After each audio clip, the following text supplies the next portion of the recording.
This year marks the 80th anniversary of the end of World War II, meaning the youngest veterans who fought in the deadliest war in history are now approaching a century old. With the number of survivors declining rapidly, 102-year-old veteran Richard Bushong makes it his mission to keep his story alive. 13 News morning anchor Carson Courier sat down with him at the 390th Memorial Museum, where the World War II pilot has been telling his story weekly since 1992. I wanted to be a pilot so bad I could taste it. If you've ever visited the 390th Memorial Museum, you might recognize 102-year-old Richard Bushong. Boy, I got to pilot school down in Texas, graduated in July of 1943.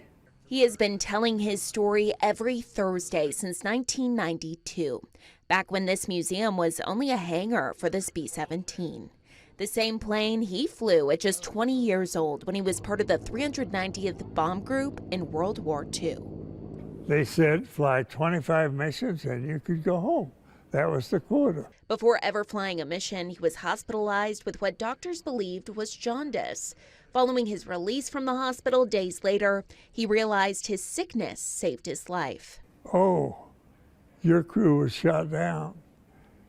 Boy, I didn't want to go back over to that hut with 11 empty beds and me. He flew his first mission on December 30th, 1943. And I was all excited to go see all this stuff, the fighters and the flak.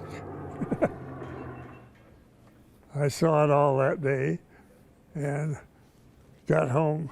The airplane had a lot of holes in it when we got home. I never got home without holes in my airplane. When the required mission quota increased, Bushong ended up flying 28 missions, beating all odds. My last mission was probably my worst one. He found himself with one good engine separated from his formation above enemy territory. There was a lot of praying went on in that airplane on the way back. The plane made it back to the base. While his crew escaped safely, the next crew was not as fortunate. It flew a mission and was shot down. 8 were killed and 2 were taken prisoner. I flew 7 different B-17s on combat missions. All of them were destroyed after I flew them. Oh, but it's a great airplane and brought me home 28 times. Because of his luck, Bushong says he'll continue telling his story for as long as he can in honor of the hundreds of thousands of veterans who lost their lives fighting for our freedom. I enjoyed it. It was a good career. Yeah, I would do it all over again, but I don't think they'll let me. Not at 102.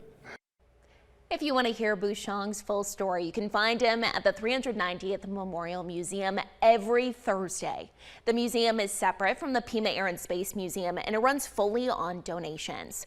One donation helps the museum stay in business, keeping stories like Bushong's alive. Now, if you are a World War II veteran, or if you know one who wants to tell their story, you can send an email to desk@kold.com.